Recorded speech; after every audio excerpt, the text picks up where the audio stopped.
Greg Olsen got screwed over, didn't he? For what? What do you mean? The conversation? Because Tom Brady, where he got demoted. Yeah, for sure. I think Greg does a great job, but when Tom is coming in, you got to kind of move aside. So no, you don't. No, you don't. Lonzo's so mad, dude. He's so mad. Yeah, I mean, Greg does a great job.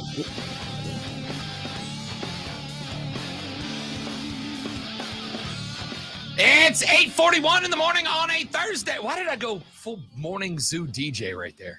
You're excited to get to the conversation. Welcome in. It's 8:41 in the morning here. Partly cloudy outside. It's a beautiful day outside. Rashad does that. It gets you hyped. It does. How can you not? We now know the NFL schedule. How can you not be hyped? When you got the host of the Panther Nation podcast, you can follow them on Twitter at Panther Nation PC. More importantly, make sure you go get subscribed to their YouTube channel because they go live all the damn time like they did last night when the Carolina Panthers schedule and everybody else's dropped yesterday evening. Rashad Beard here on the Rob Brown Show on the Fan Upstate. What's up, big fella? What's going on, guys? Happy to be here once again. Yeah, man. Let's jump right in, dude. Let's start with your knee-jerk reaction. You got the schedule last night. You read over it, and your first thought was what? I can't complain. Can't complain. Obviously, the biggest disappointment, which I guess some Panther fans are like, all right, that's cool. We get it. Is that there are no primetime games. So not one single primetime game for the Carolina Panthers. Obviously 2-15 last year. So that makes sense. But man, that and I tweeted this last night, but that bulletin board material, man, is growing by the day, man. The disrespect for the Carolina Panthers is immense. And so, yeah, that just adds to it. But no, the biggest observation was no primetime games. A lot of travel for us. We got to go over to Vegas, got to go over to Denver, got to go over to Germany, obviously. So not too bad, not too shabby. It's really not. I honestly do think the schedule sets up well. I think that bye week after the Munich game is very important because that travel back and forth. I mean, you as an international man of mystery traveling the globe, you understand what a jet-lagged return trip to the U.S. can be. So I think that's a real good bye week. As far as the no primetime game goes, we talked a little bit about this back in the first hour. To me, Panther fans just have to recognize, like you said, you're 2-15 last year. And more importantly, and you and I've had this discussion, we expect improvement. We expect growth. But let's be real. This team turns in 6 wins this year. I think we're all applauding the growth at the end of the year. And if that's the team you're looking at, yeah, the NFL's not got a lot of room for you when you've got all these other storylines and quarterback and coach revenge stories that you can throw on primetime TV. And at the end of the day, all that the NFL makes its decision as far as television, much like Brady and Olsen, is how do we get the most eyeballs on and the most money in? Yeah, it's the nature of the beast. It's the nature of the beast. You got to get eyeballs on it. And it's not just the fact that we weren't very good last year, but we all are a small market team. So that plays into it as well. And so, it, like you said, it is what it is. But, unfortunately, if you're outside of the great states of North Carolina, South Carolina, then you got to get that Sunday ticket. And that's just it is what it is. So nature of the beast. On the road at New Orleans, week 1, Sunday, September 8th. That's a opening up with a divisional game. How important is it? And I'm not going to say to win that game at New Orleans. How important is it for Carolina to come out and be competitive in that game and start the Dave Canellis era off at least showing up?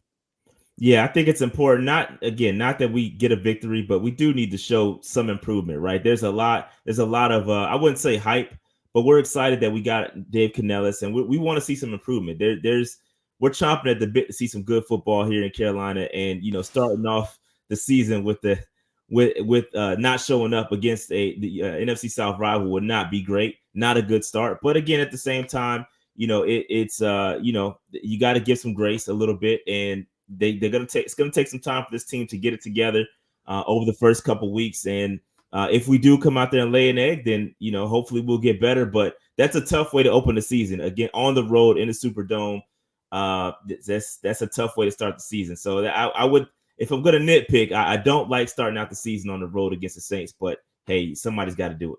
Yeah, and at that point, Dennis Allen will not have stuffed our hopes and dreams down our own throats, so the Superdome will actually be fun that day. Yeah. We'll see how it plays out. Is there a part of the schedule? Is there a game? Is there a week? Is there a point? Is there a portion of the schedule that you look at and go, okay, if we don't look like an improved football team by this point, I'm going to be concerned? Yeah, I think it's come sooner rather than later. I think this stretch after, maybe including the Chicago Bears game, but that's on the road, might be a little tough. But I would say October 13th versus the Atlanta Falcons at home, that stretch, you got the Falcons, Commanders on the road, Broncos on the road, Saints at home, and then Germany. That's a 5-game stretch before the bye. If we don't cash in a couple wins during that stretch, we got a long road ahead of us, because after the bye, boy, does it get tough. It gets tough. And so I'm looking at that stretch of games for sure to hopefully grab a couple of wins and build some momentum. I'm not saying we need to win them all, but we do need to grab more wins and losses during that stretch. That game at Chicago is super interesting to me, because 5 weeks into the season, you'd assume that by that point, Caleb Williams got a grasp of that offense. I have brought up the fact that, and you can push back on this part if you want, or we can just talk about how it impacts the Panthers. I don't think a rookie quarterback has ever had the skill talent around him that Caleb Williams has in his first year, right? That wide receiver group is nasty. DeAndre Swift, one of the best receiving running backs in the NFL. And by that point, 5 weeks into the season, Caleb Williams should, if he is the guy that every talking head says he is, have a pretty good grasp on the offense. What do you think Carolina can do to make a statement in that game? Is it bother Caleb Williams, throw him off the game? Like, what do you look forward to in that game?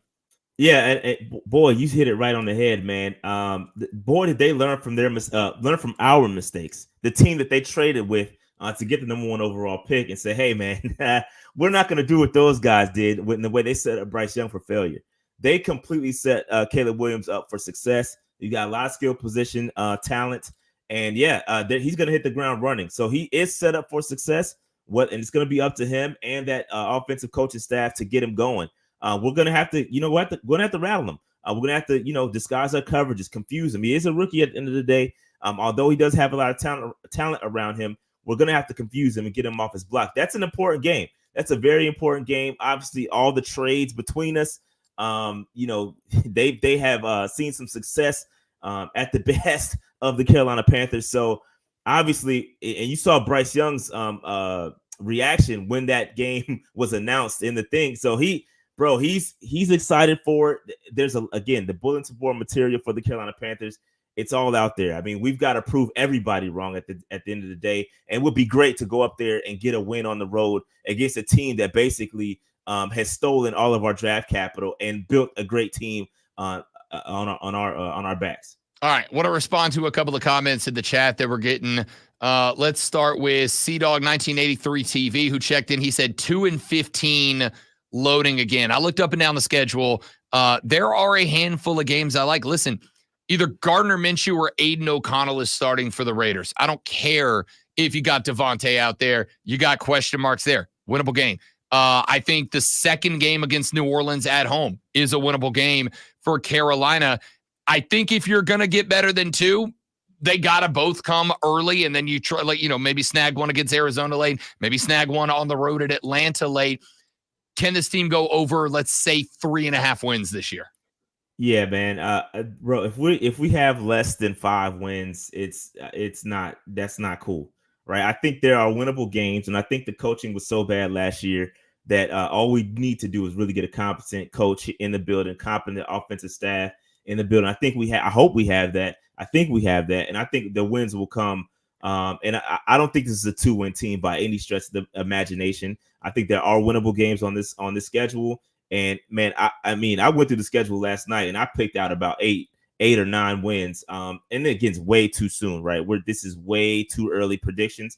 But I reserve the right to change my mind. But there are some winnable games on this roster if we go out there and do what we need to do. Rashad Beer from the Panther Nation podcast joins us at this time every Thursday to talk Carolina Panther football. Second comment I wanted to address came in just a minute ago. Deontay, who checked in, said Commanders is a trap game. Somebody else just a few minutes ago said beware the trap games. Give me 2-3 trap games on this. Games that you look at, you go maybe favorited, but maybe we get caught up in the emotion of the game before, the game after. Where are the trap games in the schedule to you? Yeah, I'm going to be honest with you. I don't believe in a trap game for the Carolina Panthers. We are the trap. You know what I mean? We're going to get the other teams in the trap. I don't think we'll be favored in too many games. So I don't want to sit up here and say that there are quote unquote trap games for the Carolina Panthers. I don't believe in that. I think we need to go out there and prove everybody wrong. Everybody's is hating on the Carolina Panthers right now. They don't believe in us. So we are the trap. Did you say you see 8 wins? I see 8. Yeah. Give them to me. Give you 8. I can give them to me 8. I take the Chargers opening at home. Okay. Give me the Raiders. Give me Atlanta at home. Give me the Commanders on the road. Give me the Broncos on the road. Give me the Giants in Munich. Give me what's that? 5 or 6? You are sitting on 6 right now. 6. Give me the Cardinals at home late, and I think we'll still win against the Bucks. That's reasonable. I don't think that's like that's never gonna happen. I think that's a reasonable prediction. That's 8 wins. Zoe, any of those you push back on? Chargers, Raiders, Falcons at home, Commanders, Broncos, Giants, Cardinals, Tampa Bay at home. I think out of all those, Tampa Bay would be the one that would be the one. Honestly, I think Tampa Bay. You taking the Tampa Bay home game? Yeah, the home game. Okay, the home game. The only ones I think I would push back on, maybe Atlanta, because and again, this is going to depend on Kirk Cousins and his busted wheel, right? Like if Kirk Cousins is playing the way he was before, his knee exploded, his tendon exploded, then I think Atlanta goes 2-0 against everybody in this division. I really do think that's where they are right now. So I might push back against Atlanta. Outside of that, dude, like honestly, the list you gave me, like maybe the Giants, because they finally went and got Danny Dimes, like a competent wide receiver duo. So I think they might be a little bit better. I think Washington's beatable. I think, although I'm terrified of Jaden Daniels, I think Denver is beatable. I think Vegas is beatable. The Chargers, I'm up in the air about, dude, because I just don't know what Harbaugh is going to bring to the table this year. Yeah, I think with the Chargers, you catch them coming to the East Coast. It's an early game for them.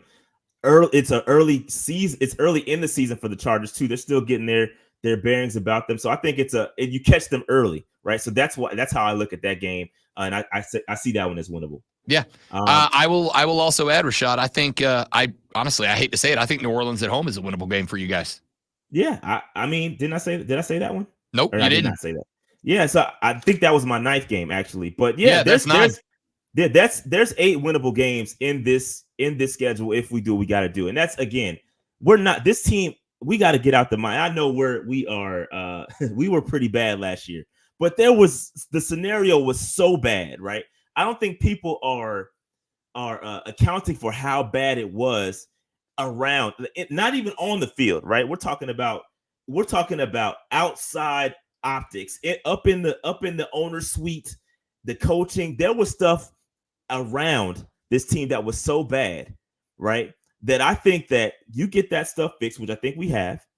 I think the product on the field is going to be much, much better. I really believe we're gonna get better sooner than a lot of people anticipate. I like it. I also feel like I'm Rashad's therapist right now.